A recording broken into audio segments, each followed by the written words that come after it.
two couples, four people, went out for the evening last night. What's up, guys? True Crime King back. How we doing on this Saturday morning?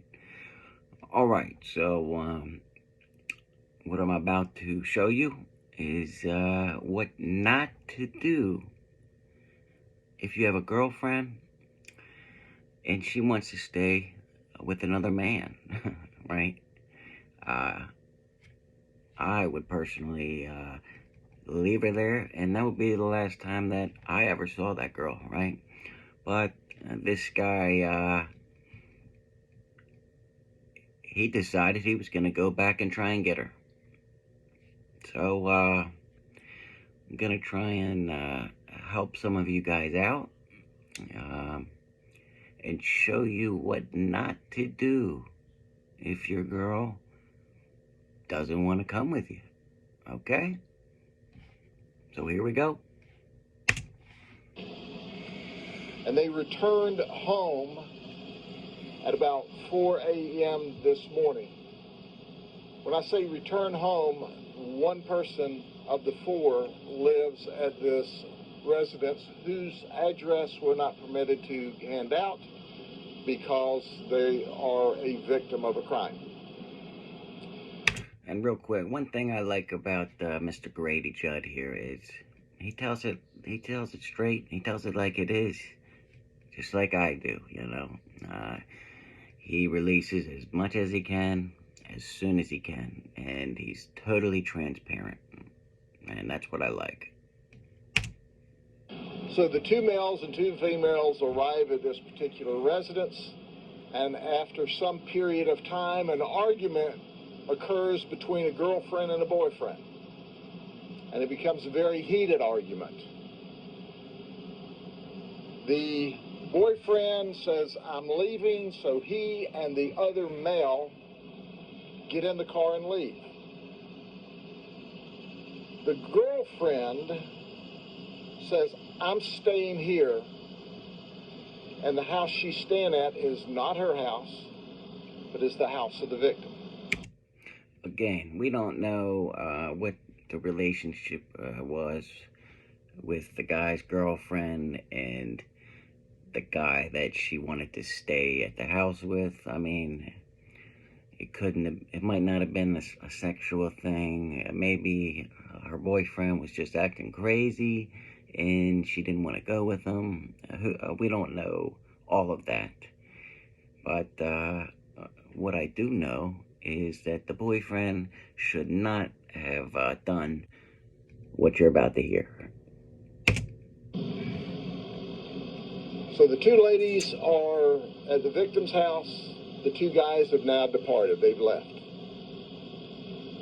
The boyfriend who's driving gets to the end of the road and he says, "I'm going back and get her. She's going with me." So he turns around and he comes back to the house. So he was driving away. All he had to do was keep going. But he turned around. Very bad decision.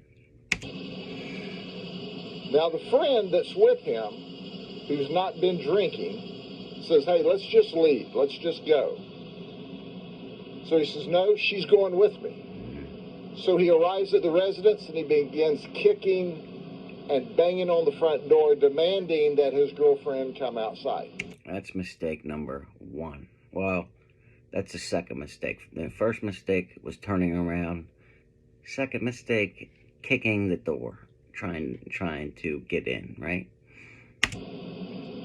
No one answers the door. He immediately runs back to his vehicle and gets a tire iron. Mistake number three. The friend is telling him again, "Let's just leave." Sounds like a good friend. He doesn't. He takes the tire iron, he runs up to the house to a window. It appears to be a bedroom window, and he screams and hollers, "If you don't let me in, I'm knocking the windows out and coming in." There's no response. He takes the tire iron, he begins to break into the home. Okay, that's mistake number 4.